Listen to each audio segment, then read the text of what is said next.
Welcome to the world of mysteries and secrets. The Global History Channel is with you again. Today, we will try to understand one of the most intriguing mysteries of humanity. Did Atlantis really exist or not?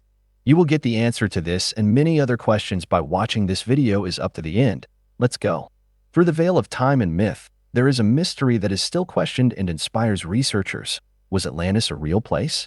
For centuries, historians, archaeologists, and science fiction writers have asked this question. We know about it from the works of the great ancient Greek philosopher Plato, who described this lost continent as an island of enormous size that emerged from the Atlantic Ocean and was in front of the Pillars of Hercules. Today, these pillars are located on the side of the Strait of Gibraltar. According to him, Atlantis was swallowed up by waters as a result of a devastating earthquake, and its size exceeded Libya and Asia combined. The myth of Atlantis evokes an incredible play of imagination. Plato describes the Atlanteans as a magnificent, wise civilization, possessing advanced technologies, a ship port with a large harbor that could accommodate more than 1,000 ships. They were protected from external threats by earth embankments and water barriers. Modern researchers, plunging into the sea of archaeological and geological data, find some evidence indicating that Atlantis could have its real prototype. Plato claimed in his works that he drew information about the mysterious civilization from ancient Egyptian sources. According to them, Atlantis existed for an unimaginable period, as much as 9,000 years, until the arrival of the great Athenian ruler Solon. But when we turn to scientific evidence, it turns out that there is no concrete evidence of the existence of such an island. One of the most important arguments against the reality of Atlantis is the lack of any archaeological finds or geological signs of a submerged continent in the Atlantic.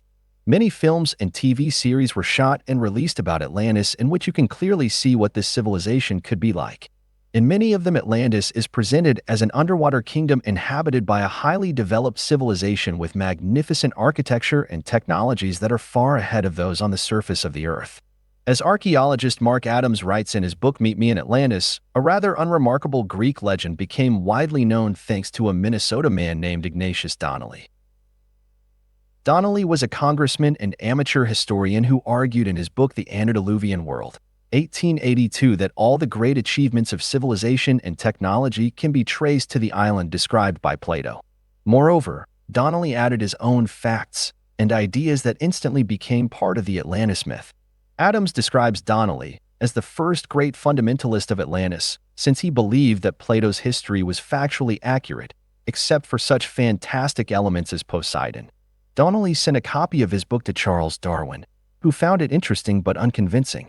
Later, less skeptical writers developed Donnelly's theory, adding new details and assumptions. But, as often happens, no arguments in favor of the fact that Plato invented Atlantis helped, and many people over the centuries have argued that there is some kind of truth hidden behind these myths. What amazing things can be seen in the kingdom of the Atlanteans according to Plato? First of all, any types of fossil hard and fusible metals, and among them what is now known only by name, but then existed in reality, native orichalcum, extracted from the bowels of the earth in various places on the island. During Plato's orichalcum, brass, an alloy of copper and zinc, was indeed a metal, second in value, only to gold. However, neither now nor then was native brass mined due to the fact that it is formed in doses that only powerful analytical instruments can see.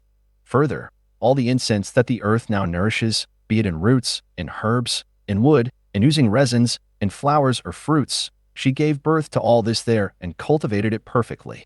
Moreover, every tender fruit and grain that we eat or from which we make bread, and various kinds of vegetables, as well as every tree that brings food, drinks, or anointings, all this then, under the influence of the sun. The sacred island gave birth to beautiful, amazing, and abundant.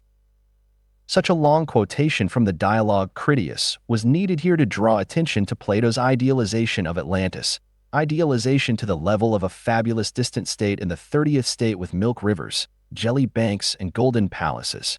If we look at the historical archives, we will not find any trace of a huge sunken continent in the Atlantic Ocean.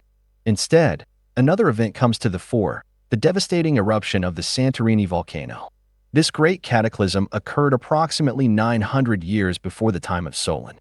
The powerful eruption of this volcano completely destroyed the ancient civilization that inhabited the island of Crete. An earthquake, tsunami, and flows of hot lava consumed all traces of the ancient culture. Proof that this event really happened is kept in the land of Crete.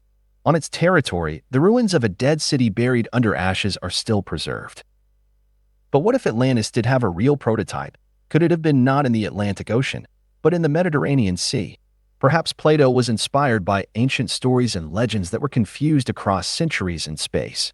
Many scholars consider the possibility that he could have learned about some real events or place that served as the basis for his story. But there are no traces, just like there are no traces of Atlantis, which sank in ancient times. And since no traces have been found, despite the most modern means for searching for such things, then the question of the existence of Atlantis from a practical one becomes rhetorical. Why did Plato come up with all this Atlantis, which cannot be found in any other sources?